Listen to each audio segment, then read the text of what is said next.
Right now, somewhere in the world, a man is sitting next to a woman who just asked him a question. A simple, innocent-sounding question, and he answered it casually, maybe even brushed it off. What he doesn't know is that she just told him everything. She just handed him the key to her desire on a silver platter, wrapped in the most ordinary words you could think of, and he missed it completely. That man might be you, and after today, that will never happen again. Here is a truth that will probably sting a little. Women almost never say what they actually mean when it comes to intimacy. I know because I am one. And I can tell you from personal experience and from years of studying how women communicate that the way we signal desire is nothing like what most men expect. There is no neon sign. There is no dramatic confession. There is no movie scene where the music swells and she throws herself into your arms. What actually happens is so subtle, so effortless, that it slips right past most men, like a whisper during a thunderstorm. A study published in the journal Communication Monographs found that women use indirect speech patterns nearly 70% more often than men when communicating about emotionally vulnerable topics. 70%. That means when a woman wants something intimate, something personal, something that makes her feel exposed, she is almost certainly not going to say it directly. She is going to code it. She is going to dress it up in the most harmless-looking language possible. And if you are not paying attention, you will respond to the surface meaning and completely miss the real message underneath. Now here's the part that makes this video different from anything else you have watched. I am not going to give you a list of 20 vague signs. I am not going to tell you to watch her body language or read her energy. I am going to tell you the exact 2 questions she will ask you when she wants intimacy. 2. That is it. And once you hear them, you will never unhear them. You will start recognizing these questions everywhere. In your past relationships, in your current one, and conversations you had years ago that suddenly make a lot more sense. But before I reveal them, you need to understand something crucial first. You need to understand why she asks questions at all instead of just telling you what she wants. Because that context is going to change the way you hear every single thing a woman says to you for the rest of your life. Let me break something down for you that most people never think about. From the time a girl is about 5 or 6 years old, she begins learning a very specific social rule. That rule, whether it is taught directly or absorbed through culture, goes something like this. Do not be too forward. Do not be too aggressive. Do not make the first move. Be approachable, but not desperate. Be interested, but not obvious. Sound exhausting? It is. But this is the reality of how most women are socialized around the world. Dr. Deborah Tannen, a linguistics professor at Georgetown University, spent decades studying how men and women communicate differently. One of her most famous findings was that women tend to use what she calls report talk. That means women communicate to build connection, to test emotional safety, and to gauge how the other person feels before revealing how they feel. Men, on the other hand, tend to use report talk, which is more about exchanging facts and solving problems. So when a woman asks you a question, she is usually not looking for a factual answer. She is looking for an emotional one. She is checking the temperature of the room. She is testing whether it is safe to go further. This is why so many men feel blindsided when a woman suddenly pulls away or loses interest. He thought everything was fine. She was smiling. She was laughing. She even asked him a couple of sweet questions. But from her perspective, she put herself out there, asked the 2 most vulnerable questions she could think of, and he treated them like small talk.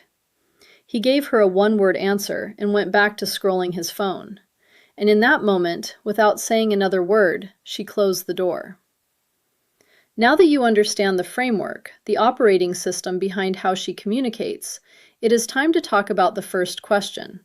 And honestly, when I tell you what it is, your jaw might actually drop at how simple it sounds. The first question a woman will ask you when she wants intimacy is this. What are you thinking right now? I know what you are thinking. That is it. That is the big secret. She asks me what I am thinking. Yes, and the reason you are underwhelmed is the exact reason men keep missing it because it sounds like nothing. It sounds like idle curiosity. But let me explain what is actually happening inside her mind when she asks you this. When a woman asks what you are thinking, she is not making conversation. She is making an attempt to enter your inner world. She is asking for access. Think about that for a second. She is essentially saying, I want to know what is happening inside your head right now in this very moment, because I want to feel closer to you than I currently do. That is not small talk. That is emotional pursuit. Dr. John Gottman, one of the most respected relationship researchers in modern psychology, calls these moments emotional bids. An emotional bid is any attempt one person makes to connect with another person.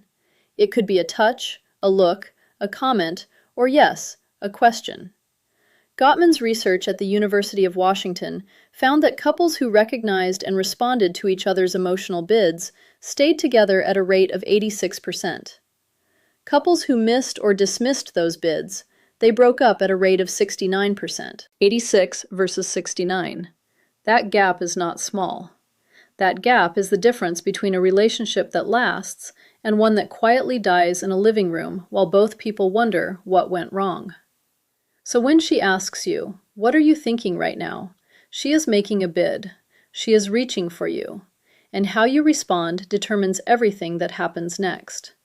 If you say nothing, or I don't know, or something dismissive, she receives that as a rejection. Not a dramatic doors-slamming rejection, a quiet one, the kind that builds up over time like sediment until one day the river does not flow anymore. But here is the part that connects directly to intimacy. For most women, emotional closeness is the prerequisite for physical closeness. This is not a stereotype. This is neuroscience. Research published in the Archives of Sexual Behavior found that women's sexual desire is significantly more responsive to emotional context than men's.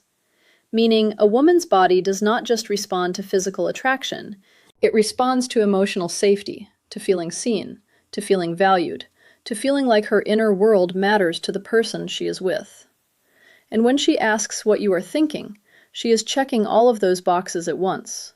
She is saying, do you trust me enough to be vulnerable? Are you present with me right now? Do you see this moment the way I see it? And if your answer tells her yes, something shifts. Not visibly, not dramatically, but internally. A wall comes down. A door opens. She moves one giant step closer to wanting you. Not just emotionally, but physically. So the next time a woman looks at you and asks, what are you thinking right now? Do not shrug. Do not dodge. Do not make a joke to deflect. Look at her. Be honest. Even if what you were thinking about is silly or random, because what she is really asking is not about the content of your thoughts. She is asking if you will let her in. But this is only the first half of the puzzle, because even after she asks this question and you respond well, she has one more question she needs to ask before she fully opens up. And this second question, this one is even sneakier than the first, because it does not sound romantic, it does not sound emotional. It sounds like the most casual throwaway line in the history of human conversation. And that is exactly why almost every man on earth gets it wrong. The second question she will ask you when she wants intimacy is this: are you tired? Go ahead, laugh, roll your eyes, think it is too simple. But I promise you, by the time I finish explaining this, you are going to replay at least 3 memories in your head where a woman asked you this exact question and you completely blew it. Are you tired? Is one of the most brilliantly disguised questions in all of human communication.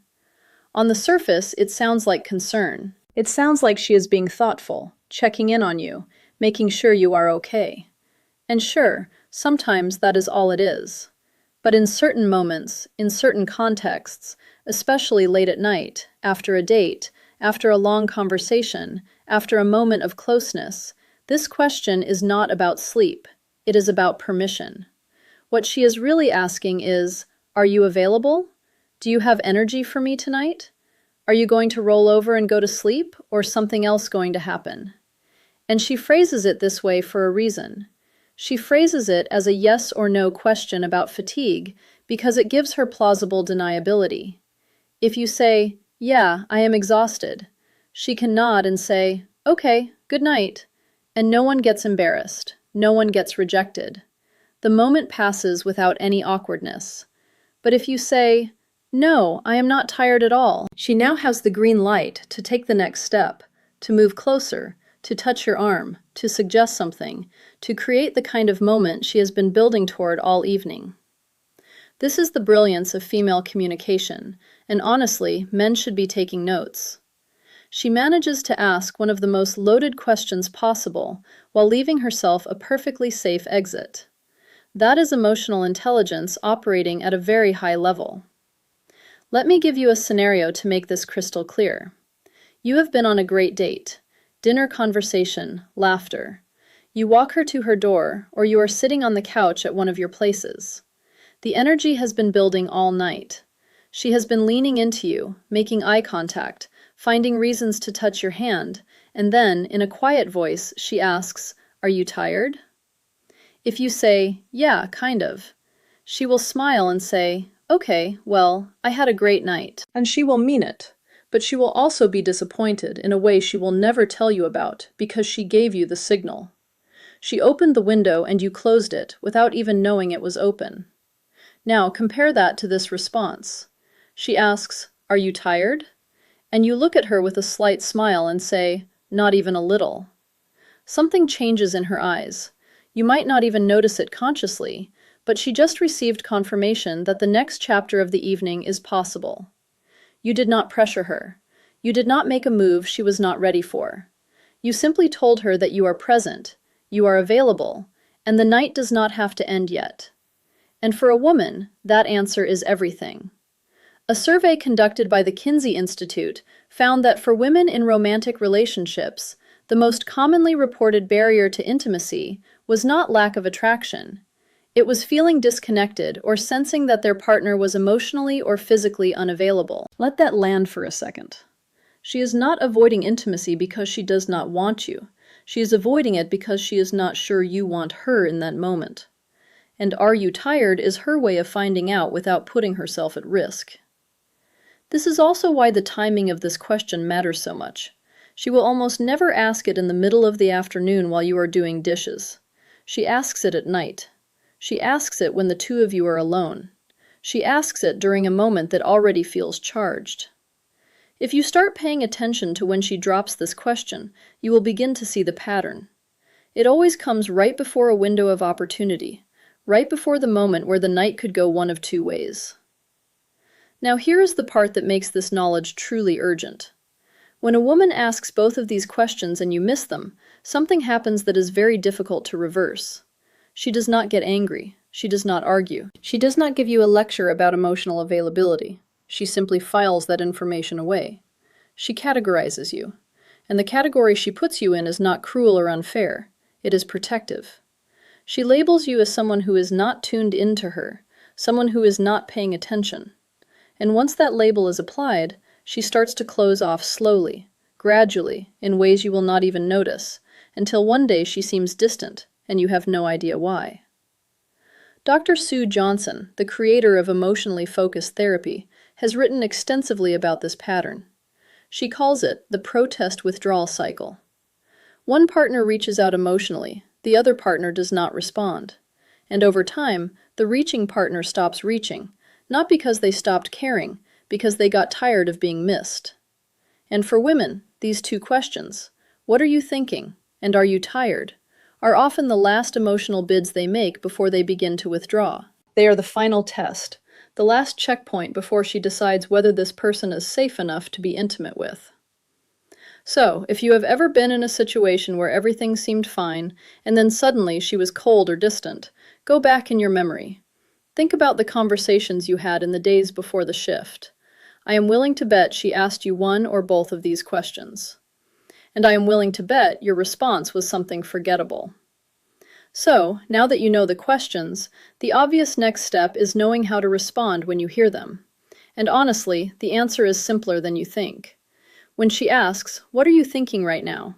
give her something real. It does not have to be profound. It does not have to be poetic. You could say, "I was just thinking about how good this feels sitting here with you."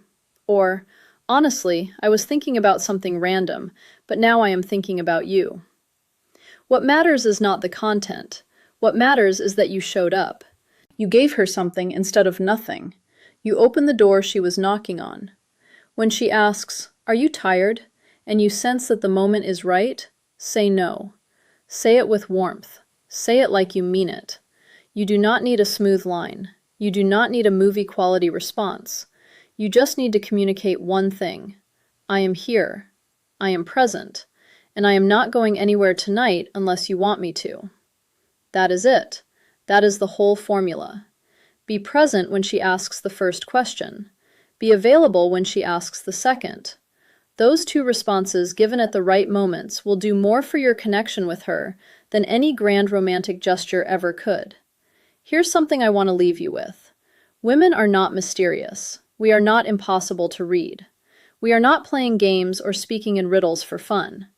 We communicate the way we do because we have been taught that vulnerability is risky and rejection is painful. And the safest way to reach for someone is to do it with words that do not cost too much if they are not returned.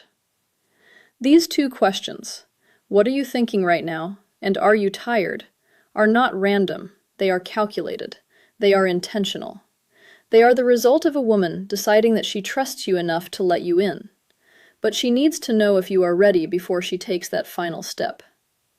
And now that you know this, you have a responsibility not to manipulate, not to game the system, but to pay attention, to listen with more than your ears, to hear what she is really saying underneath the words she chooses. Because when a woman asks you these questions and you respond with "you present," with warmth, with genuine attention, you are not just answering a question. You are telling her that she is safe. And for a woman, safety is the foundation of everything. Now, if what you just learned shifted something in the way you think about female communication, do me a favor. Do not just click away. Leave a comment below with the word signal. Just that one word. I want to see how many of you actually made it to this point and absorbed what was shared here today. Because the people who comment are the ones who internalize information. And internalizing this is the difference between knowing it and living it. And one more thing before you go. You now know the two questions she asks when she wants intimacy. But questions are only one part of the equation. The other part, her body. Specifically, there are 3 places on her body that if she allows you to touch are a dead giveaway that she wants you. Not maybe, not kind of, she wants you. And most men have no clue what those 3 places are, which means they are constantly second-guessing themselves when the answer is literally right in front of them. I made an entire video breaking this down called, "If She Lets You Touch These 3 Places, She Wants You." It is on your screen right now. Click it. Because if you pair what you just learned today with what that video teaches you, you will never misread a woman's signals again. Go watch it now.